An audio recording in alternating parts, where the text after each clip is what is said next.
কি LMC camera install হয় না? সঠিক ভিডিওতে ক্লিক করেছেন।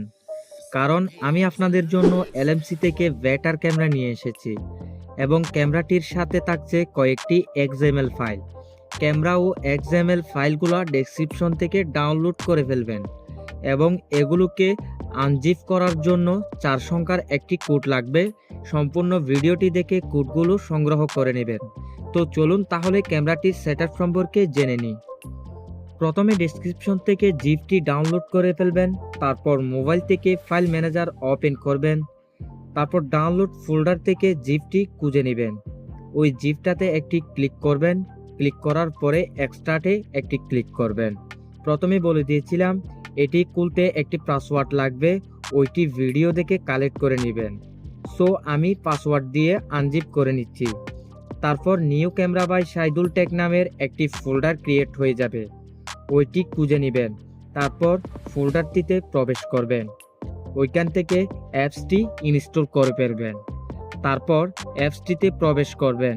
প্রবেশ করার পরে এখানে অনেকগুলো পারমিশন চাইতে পারে, পারমিশনগুলো অ্যালাউ করে দিবেন। তারপর সেটিংসে একটি ক্লিক করে মোর সেটিংসে একটি ক্লিক করবেন। মোর সেটিংসে ক্লিক করার পর কাস্টম ফাইলে একটি ক্লিক করবেন। তারপর ইম্পোর্টে একটি ক্লিক করবেন এবং এখান থেকে ডাউনলোড ফোল্ডারটি খুঁজে বের করবেন এবং ফোল্ডারটিতে প্রবেশ করার পর new camera by Shahidul tech ফোল্ডারটি ওপেন করবেন।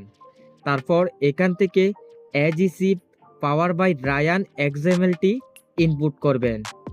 তারপর লোড কনফিগে একটি ক্লিক করবেন।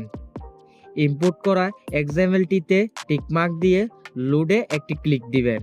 তারপর কর্নারের ফটো অপশনে ক্লিক দিলে এক্সএমএলগুলো দেখতে পাবেন।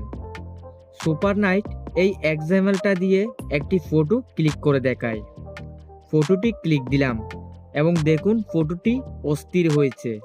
তারপর আরও একটি এক্সএমএল দিয়ে ছবি তুলে দেখায় আপনাদেরকে। স্কাই ব্লুটা ব্যবহার করলাম, ফটোটি ক্লিক করলাম এবং দেখুন ফটোটি কীরকম সুন্দর হয়েছে। এবং ভিডিওটি এখানে শেষ করলাম। সুস্থ থাকবেন, ভালো থাকবেন, আল্লাহ হাফেজ।